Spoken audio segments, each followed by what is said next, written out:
मैं सरताज आलम, खबर 7 से। हम लोग हैं उत्तराखंड के हल्द्वानी में, और हल्द्वानी में भी इस समय हम लोग बनभूलपुरा में मौजूद हैं, जहां जोशीमठ के 561 मकान जिनमें दरारें आ गई हैं और वो जिंदगी मौत के बीच वो झूल रहे हैं वहां के लोग कि आखिर क्या होगा, किस वक्त उनके मकान गिर जाएं, कुछ पता नहीं, कोई कह नहीं सकता। ये जोशीमठ का दर्द कुछ बनभूलपुरा के जैसा है कि जैसे बनभूलपुरा में 4365 मकानों को तोड़े जाने से वो कुछ ही घंटे दूर थे, लेकिन जोशीमठ का दर्द अब उससे भी आगे बढ़ गया है क्योंकि मकान टूटने शुरू हो गए। 1.5 साल से वहां के लोग शिकायत कर रहे थे कि उनके मकानों में दरारें पड़नी शुरू हो गई हैं, लेकिन राज्य सरकार ने कोई ध्यान नहीं दिया। आज नतीजा ये है कि वहां का दर्द आज देश दुनिया में पहुंच चुका है और वहां के लोग अब ये चाहते हैं कि उनकी मदद की जाए। जो प्रोजेक्ट वहां पर चल रहे हैं, सन 2003 से राष्ट्रपति को ज्ञापन के जरिए से उन लोगों की बातें चल रही थी, लेकिन आज जो जोशीमठ के हालात हैं और जो वहां का दर्द है वो सब जगहों पर पहुंच रहा है। बनभूलपुरा और हल्द्वानी भी इससे पूरी तरीके से मुतासिर है और यहाँ के लोग चाहते हैं कि वहां के लोगों की हिफाजत के लिए राज्य सरकार आए। और आज इसी को लेकर के इलाके के लोगों ने आज यहाँ पर कैंडल मार्च निकाला है, जिसमें समाजवादी पार्टी के प्रदेश प्रभारी हैं अब्दुल मतीन सिद्दीकी के छोटे भाई हैं जावेद सिद्दीकी हैं, यहाँ पर अरशद अयूब हैं, यहाँ पर इस्लाम बिकरानी है, तमाम महिलाएं और लड़कियां भी यहाँ पर मौजूद हैं। पर्दा नशीन आप इनको देख सकते हैं। उसके अलावा यहाँ पर कई पार्षद भी मैं आपको दिखा सकता हूँ। बड़ी तादाद में यहाँ पर लोग हैं। इस समय हम लोग ताज चौराहे पर हैं और ये कैंडल मार्च निकाल रहे हैं उन लोगों के लिए कि हिफाजत हो उन लोगों की जो 561 मकान है। जोशीमठ जो है तकरीबन 25,000 की आबादी का शहर है और काफी पुराना ऐतिहासिक, सांस्कृतिक और तहजीबी अगर हम नजरिए से भी देखें तो काफी पुराना शहर है, लेकिन आज वो उजड़ने के बिल्कुल करीब है। बड़ी बड़ी दरारें वहां पर पड़ गई हैं और हल्द्वानी के लोग चाहते हैं कि जैसे तमाम देश दुनिया बनभूलपुरा के लिए खड़ी हुई और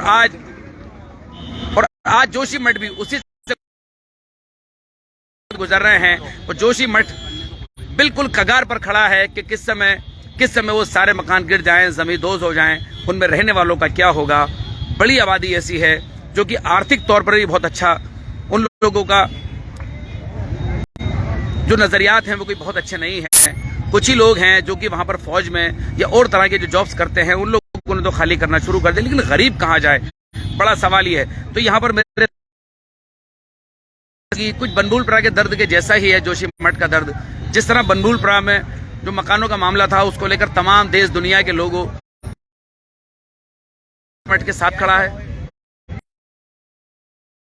हमने जो डर था हमने वो देखा है, हमने वो दर्द हम जान सकते हैं जी। इसीलिए आज हम जोशीमठ के जो भी हमारे भाई बहन उनके साथ हम बिल्कुल खड़े हैं और हमारे अल्लाह से दुआ है अल्लाह ताला उनकी हिफाजत फरमाए और उनके साथ हम पूरी तरीके से साथ हैं और वो हमारी दुआओं में है। और अल्लाह से हम यही दुआ करते हैं कि वहाँ जो कुछ भी चल रहा है वो जल्द से जल्द उस पर रोक लगे और सरकार भी विशेष तौर पर ध्यान दे, क्योंकि पुराना मामला होगा जो प्रोजेक्ट चल रहा है उसकी वजह से हो रहा है, लेकिन ये सरकार की नाकामियां है जो यहाँ तक ये बात पहुंची है।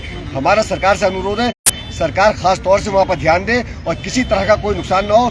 जो लोग बिल्कुल नुकसान की हद में आ रहे हैं, जिनके मकानों को पूरे खतरा है वाकई में, उन लोगों को कहीं शिफ्ट किया जाए और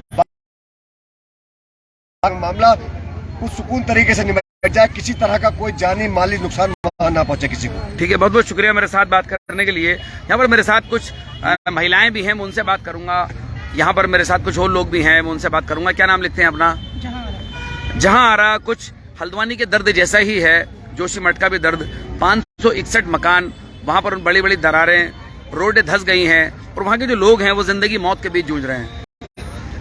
देखिए, मैं उन लोगों के लिए आज हम लोगों ने जो ये निकाला है कैंडल मार्च, ये उन्हीं लोगों के लिए निकाला है हमने, और हम सब उन लोगों के साथ हैं।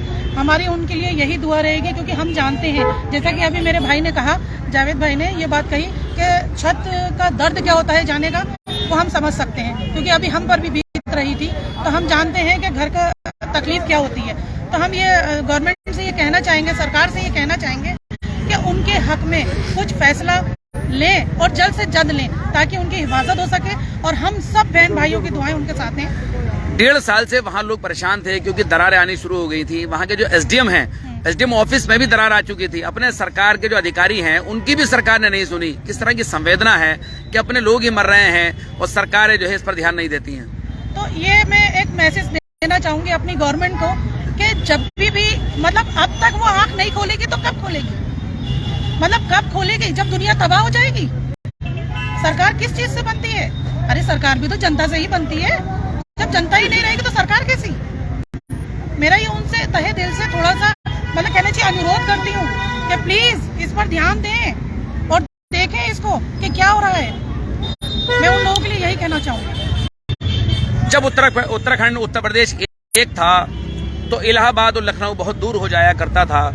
यहाँ की आहें, पहाड़ियों की बातें नहीं सुनी जाती थी। तो उत्तराखंड आंदोलन इसीलिए चला था कि हमारी बातें जल्दी सुनी जाएं, गैरसैंण और देहरादून हमारे करीब हो जाए। लेकिन देहरादून राजधानी है, मुख्यमंत्री वहां बैठते हैं, तमाम अफसरान वहां पर बैठते हैं, पॉलिसीज बनती हैं, लेकिन जोशीमठ की आहें पिछले 1.5 साल तक भी उन तक ना जा पाई।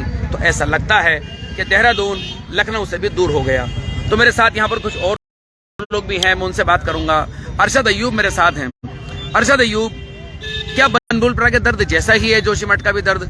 जिस तरह यहाँ पर आहें थी, ठीक उसी तरह गरीबों की आहें वहां भी।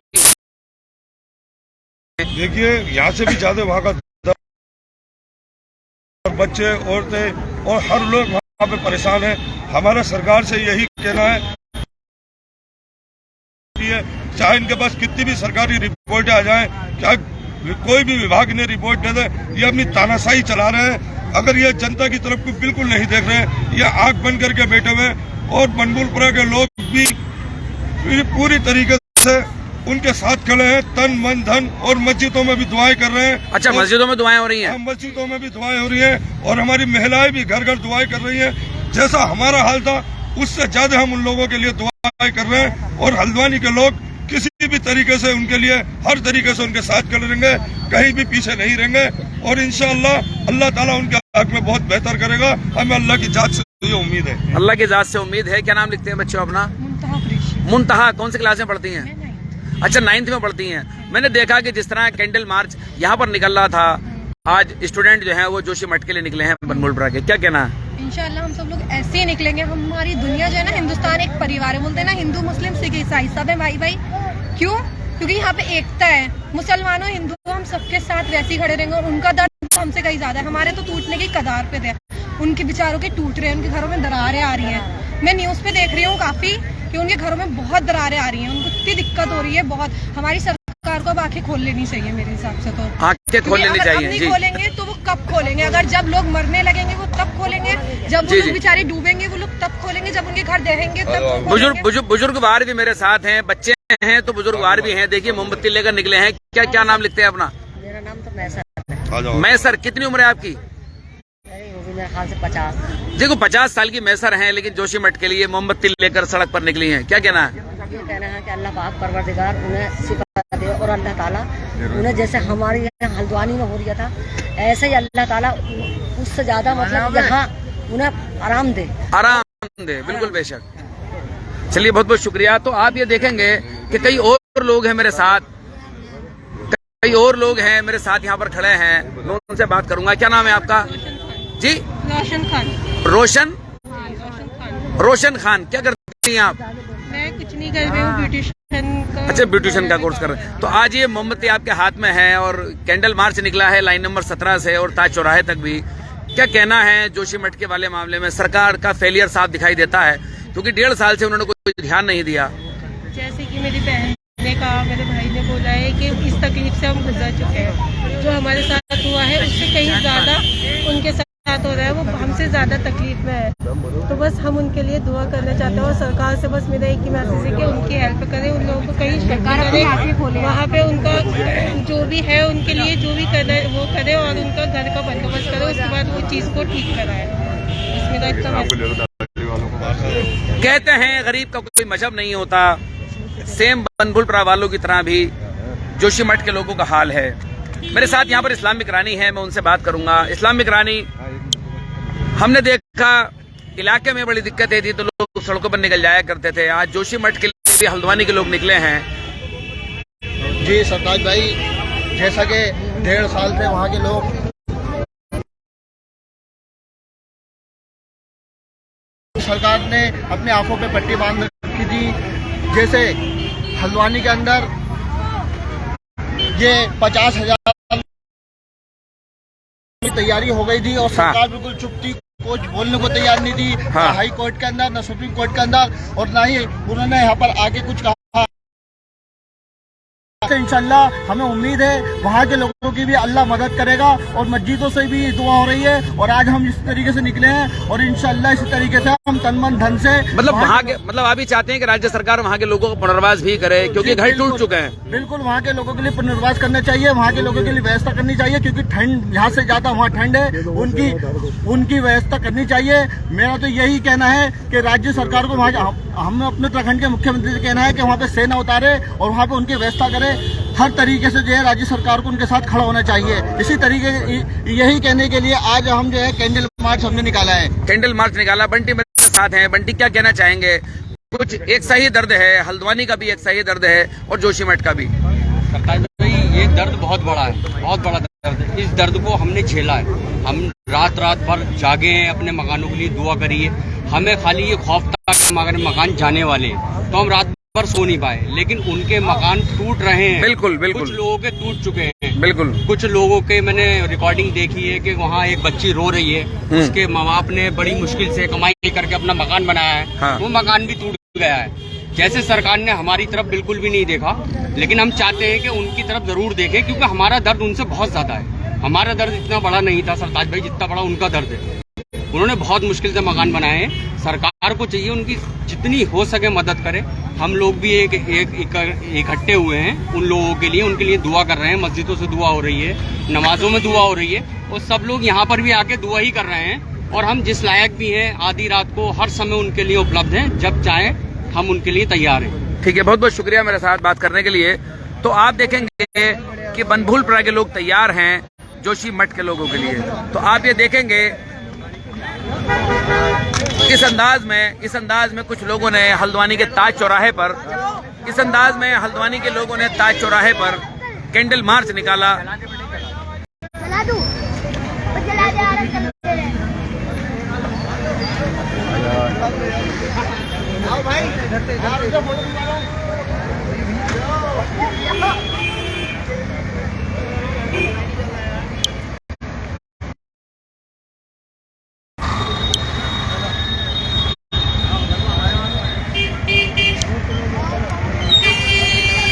हाइड्रो प्रोजेक्ट जब आया तो भूवैज्ञानिकों ने जो सर्वे किया, उसके अलावा कई आयोग भी बने। स्पष्ट तौर पर कह दिया गया था कि ये जो इलाका है वो हाइड्रो प्रोजेक्ट चलाने लायक नहीं है, क्योंकि कई भू सर्वे हुए थे वैज्ञानिकों के जरिए से। लेकिन उसके बाद भी सरकारें इस ओर आगे बढ़ती रही। पहला ज्ञापन अतुल सती जोशीमठ के हैं। 23 दिसंबर सन 2003 को राष्ट्रपति के नाम गया था इस पूरे मामले में। पिछले 1.5 साल से वहां पर दरारें आनी शुरू हो गई, सरकारें बैठी रहीं, धरने प्रदर्शन चलते रहे और सरकारें उन ज्ञापनों को कूड़े की टोकरी में डालती रही। अगर ध्यान दिया गया होता तो शायद ये जो सडन मुसीबत आई है उससे कुछ तो बचा जा सकता था। जो प्रोजेक्ट यहाँ पर चल रहे हैं, लोगों की डिमांड है कि वो सारे प्रोजेक्ट रुकने चाहिए और इन सारे लोगों का फिलहाल पुनर्वास होना चाहिए। 561 मकान है, पूरा एक शहर है, तकरीबन 25,000 की आबादी का शहर है। आखिर बच्चे कहाँ जाएंगे, महिलाएं कहाँ जाएंगी, बुजुर्ग कहाँ जाएंगे? हल्द्वानी से तकरीबन 350 किलोमीटर दूर वो इलाका है, पहाड़ का गुलदस्ता है और काफ़ी पुराना शहर है। तकरीबन 700 से 800 साल पुराना वो शहर बताया जाता है हर दृष्टि से। सांस्कृतिक नज़रिए भी अगर हम बात करें तो काफ़ी चीज़ों को समेटता है जोशीमठ। तो साथियों, जोशीमठ आज सारी दुनिया में छाया हुआ है। उसकी वजह यह है कि वहाँ पर पहाड़ियाँ दरक रही हैं, पानी स्पष्ट तौर पर निकलते हुए देखा जा सकता है और एक एक फीट की वहां पर दरारें हो गई हैं, रोडें धंसने शुरू हो गई हैं, एक पूरा शहर तबाह होने की कगार पर खड़ा है और उसकी शुरुआत पिछले 3 से 4 दिन पहले हो चुकी है। तो साथियों, हल्द्वानी के लोगों ने, बनभूलपुरा के लोगों ने, समाजवादी पार्टी के लोगों ने आज यहाँ पर कैंडल मार्च निकाला जोशीमठ के लिए, क्योंकि अभी 5 तारीख को बनभूलपुरा के मामले में सुप्रीम कोर्ट से स्टे आया है कि 4365 मकान हाई कोर्ट के ऑर्डर पर टूटने के कुछ ही दिनों की कगार पर थे।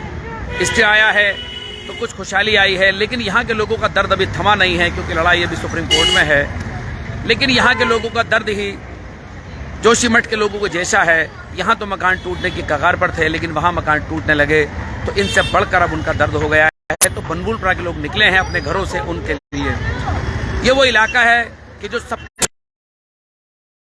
है, किसी के दर्द पर हंसता नहीं है।